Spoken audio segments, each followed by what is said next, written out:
Good morning from the Freedom of Information and Privacy Association. I'm Patrick Farnsworth, and this is your Access and Privacy Online News Summary for Saturday, October 25th. We'll start with a group of local journalism initiative stories that show how this initiative is regularly employing access and requests for information in their reporting. We'll follow that up with national reports that intersect access and privacy, including continuing fallout from the damning federal auditor's report that includes identification of poor federal cybersecurity, and separate calls from national chiefs to deem First Nations policing essential. We have two important reports informed by the actions of whistleblowers in healthcare from Ontario and Alberta. And we'll wrap with our regular scan outside Canada's borders. Let's dive in.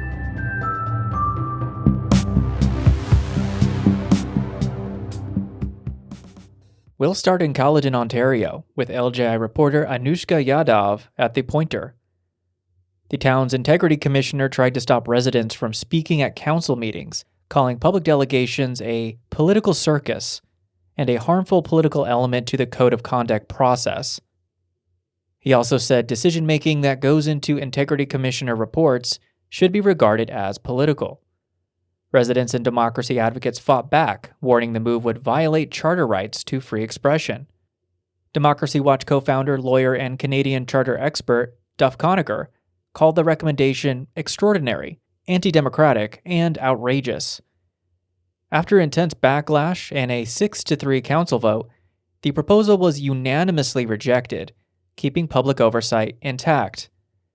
As one resident told the Pointer, silencing citizens undermines democracy itself.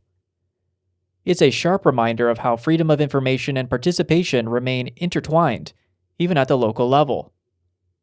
Next, from LGI reporter Wayne Doyle at barrytoday.com in Springwater, Ontario, a dispute over boundary maps and transparency has ended with evidence that clears the mayor of wrongdoing. A council investigation, prompted by a motion similar to multiple FOI requests, found no staff involvement in changes to boundary adjustment maps with the city of Barrie. Mayor Jennifer Coughlin said the investigation was a waste of taxpayer dollars when Deputy Mayor George Cabral first called for the investigation. Coughlin even challenged Cabral to pay for the forensic audit if findings show she did nothing wrong, instead of the taxpayers. While tensions flared between the mayor and deputy mayor, the report concluded no evidence of misconduct, closing another chapter in this latest municipal transparency fight. Next, Nikki Jameson, LJ reporter at the Taber Times, brings us a story of small-town accountability with big implications in Vauxhall, Alberta. Council deferred a $300,000 sponsorship request from the local agricultural society until next year's budget, citing the need for clearer policy.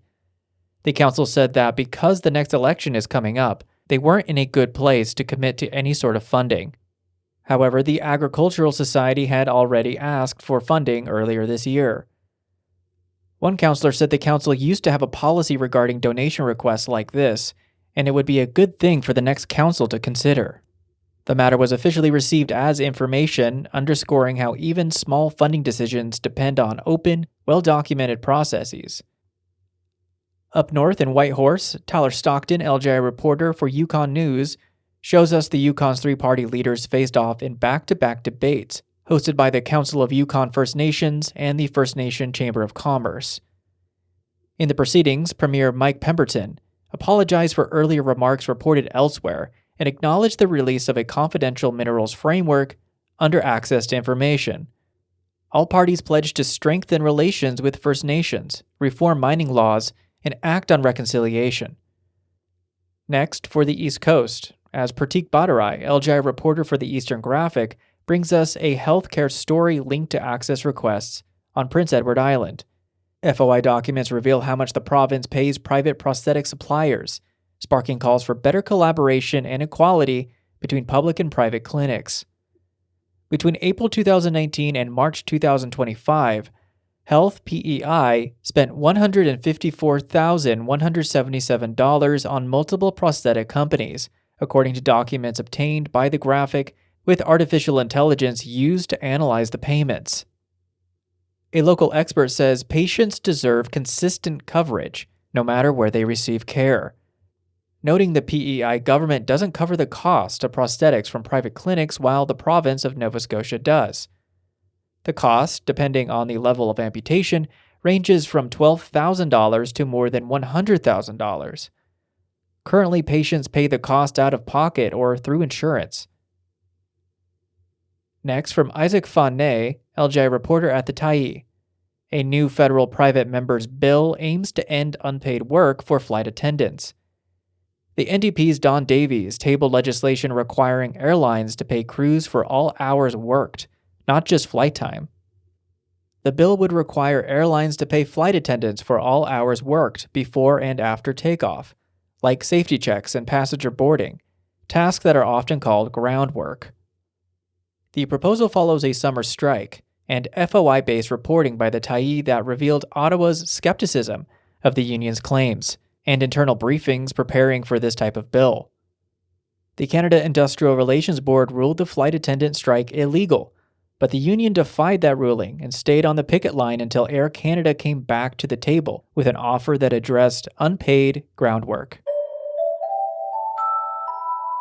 Turning to the national picture, the federal Auditor General Karen Hogan's latest report found serious cybersecurity gaps across federal departments, incomplete IT inventories, and delayed responses to attacks that exposed personal information. The report said communications security establishment officials told Hogan the inconsistent deployment of its cybersecurity defense sensors across all federal organizations created security gaps. The audit warns Canada risks falling behind and losing control of sensitive information as threats multiply. Hogan concluded the lack of information sharing delayed the government's response to a significant cyber attack in January 2024, allowing the attacker prolonged access to personal information. Also in Ottawa, Assembly of First Nations National Chief Cindy Woodhouse-Nepenak urged Parliament to finally declare First Nations policing an essential service, saying chronic underfunding leaves communities unsafe. She cited years of broken promises and ongoing court cases demanding equal treatment under the law. Under the Trudeau government, public safety ministers repeatedly told the Assembly of First Nations the tabling of First Nations policing legislation was imminent, but a bill was never introduced. The Canadian press learned through an Access to Information report that in 2023, one of the sticking points for both the advocacy organization and Ottawa was whether to recognize policing as an area of First Nations jurisdiction. The federal government blamed the Assembly of First Nations for delays, saying ongoing challenges with the advocacy body were limiting timely progress. Next, a separate federal report finds that Canada's ocean research could be vulnerable to foreign espionage, calling for new safeguards to balance open science with national security. The report says this is largely due to people underestimating the value this research can hold for foreign adversaries. In addition, there are no comprehensive measures to identify sensitive ocean research and determine when it is of concern. Ocean researchers need to be aware of and address several potential risk factors, including international partnerships, research in places such as the Arctic, and production and use of data such as personal information and research concerning certain technologies. Access to information also shed a rare historical window into politics. Newly released cabinet minutes reveal Jean Chrétien privately warned ministers not to panic in the tense days before the 1995 Quebec referendum. The documents obtained under the Access to Information Act show how close Canada came to a constitutional crisis. Cabinet records are usually kept secret, but they can be released under federal access to information legislation after 20 years. The Privy Council office initially tried to censor portions of the records prior to releasing them under the transparency law, but it later agreed to uncensor some of those passages following an investigation by the Federal Information Watchdog. Meanwhile, CBC is taking the Federal Information Commissioner to court after being ordered to reveal subscriber numbers for its GEM streaming service. CBC argues those figures are commercially sensitive, while the commissioner ruled public accountability outweighs competitive risk. In refusing to disclose the numbers, CBC cited exemptions for programming activities and information that could harm its competitive position. In her final report on the Access to Information complaint, Information Commissioner Caroline Maynard wrote that while the subscriber numbers relate to CBC's programming activities, they also relate to its general administration. Next, from Foreign Affairs. Access to records show interest in Canada's evacuation flights from Lebanon dropped sharply last year, with most of the more than $14 million cost spent keeping planes on standby. That sum included about $4 million to fly 844 Canadian citizens, permanent residents, and their family members to Istanbul. The documents do not report the exact cost due to privacy laws on procurement contracts. Officials say the data will shape future evacuation planning. Moving to the provincial level, in Manitoba, the province's new annual FOI report shows fewer requests completed on time and higher fees charged to applicants, more than triple last year's total. Government departments and agencies fulfilled more than 1,200 FOI requests in the fiscal year that ended in March, according to the government's annual report on its Freedom of Information law. 55% were completed within the normal 45-day period required by law, or after more time under an allowable extension in cases involving a large volume of records or where other governments or people must be consulted.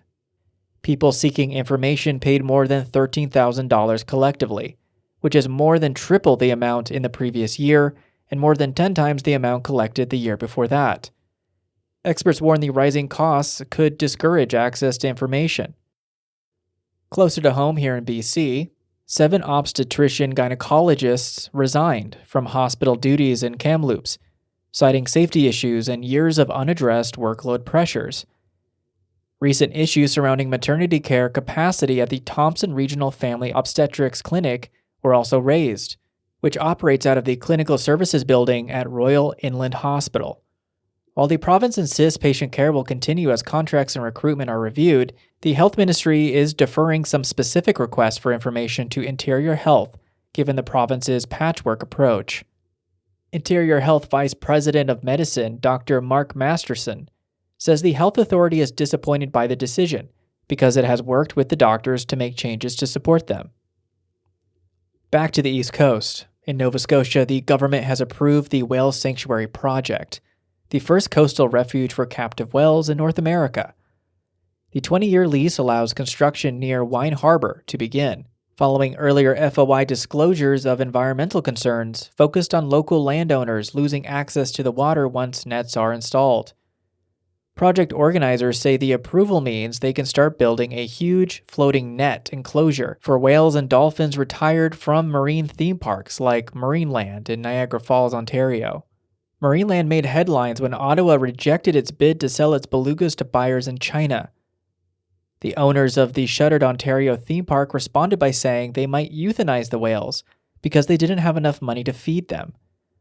As well, Marineland released a report saying it had more than a dozen reasons why none of Canada's last remaining captive whales should be sent to the Nova Scotia site.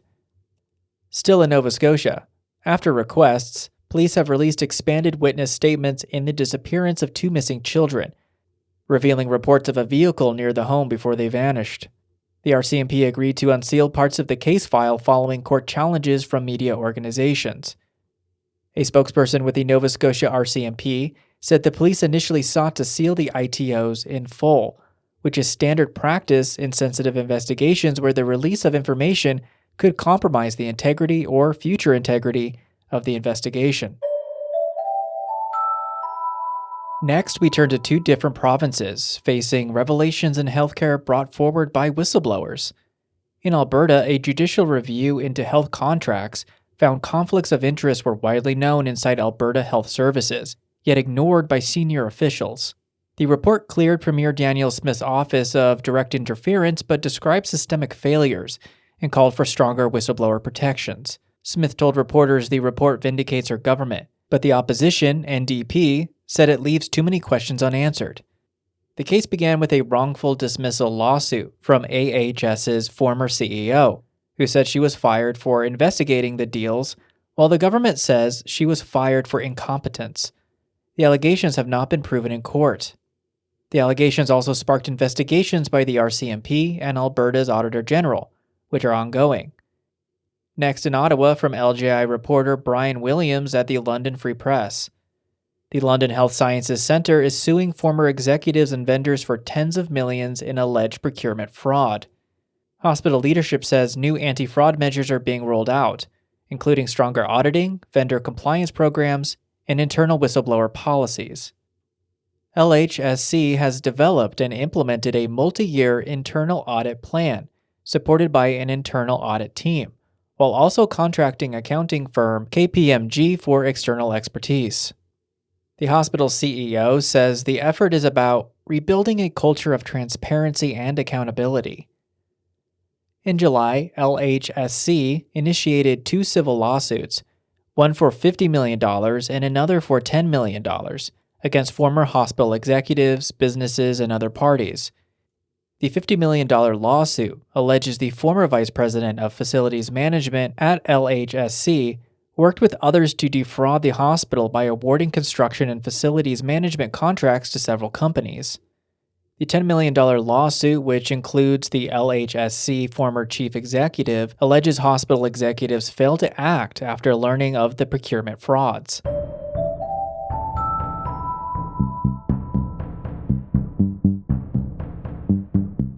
And now to the United States, where South Carolina's top elections official has been fired over a $4 million contract overrun on new voting machines. On top of that, there was a recording device hidden in the room before the commissioners met behind closed doors to discuss former executive director Howard Knapp's fate and former deputy director Paige Salonik. Officials said Salonik was fired for being caught on video planting the recorder and issuing profane outbursts after hearing Knapp had been let go. Officials insist the spending scandal hasn't affected election integrity, but multiple state investigations are now underway. In Iowa, the former superintendent of Des Moines School faces federal charges for falsely claiming U.S. citizenship and possessing firearms illegally. He's accused of misleading the district during his hiring, a case now drawing scrutiny over vetting and public trust. Together, the charges carry a maximum sentence of up to 20 years in prison. The indictment alleges that Roberts made a false attestation on a U.S. Citizenship and Immigration Services Employment Eligibility Verification Form, known as an I-9, claiming he was a U.S. citizen when he knew he was not. The district refused to release the I-9 form in response to a public records request filed by the Associated Press, saying it was a confidential personnel record under Iowa law and part of the federal investigation. In Washington, President Trump's nominee, Paul Ingrassia, picked to lead a key federal watchdog agency, withdrew his name after texts surfaced calling Martin Luther King Jr. Day hellish and described himself as having a Nazi streak. The withdrawal came amid bipartisan outrage, including from Republican senators, over the nominee's suitability to head an office meant to protect whistleblowers and enforce ethics laws. The Office of Special Counsel is an investigative and prosecutorial office that works to protect government employees and whistleblowers from retaliation for reporting wrongdoing. It's also responsible for enforcing the Hatch Act, which restricts the partisan political activities of government workers. When asked for comment on Ingrassia withdrawing his name from consideration, the White House simply said, "He is no longer the nominee." And finally, in Australia, the government is preparing to ban social media for anyone under 16, starting in December. Platforms face fines of up to $33 million for noncompliance.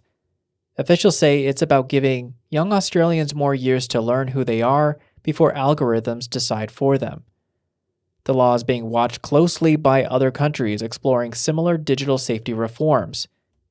The Australian eSafety Commissioner said that information on her agency's website, esafety.gov.au, explained the new laws and how to navigate them.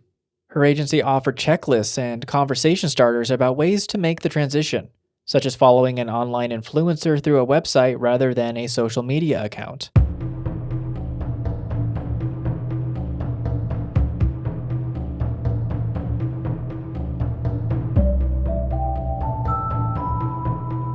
As always, we hope today's stories help you stay informed about the latest issues shaping and informed by privacy, information management, and public transparency. To help us keep the mics on, be sure to subscribe through FIPA News Monitoring or consider a donation.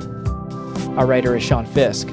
Original music in today's show was composed by the mysterious Breakmaster Cylinder. I'm Patrick Farnsworth, your host and producer. Thank you for joining. A big FIPA thank you to all the reporters, contributors, and outlets that make this podcast possible, and to you, our listeners, for helping it grow. Stay safe and stay informed.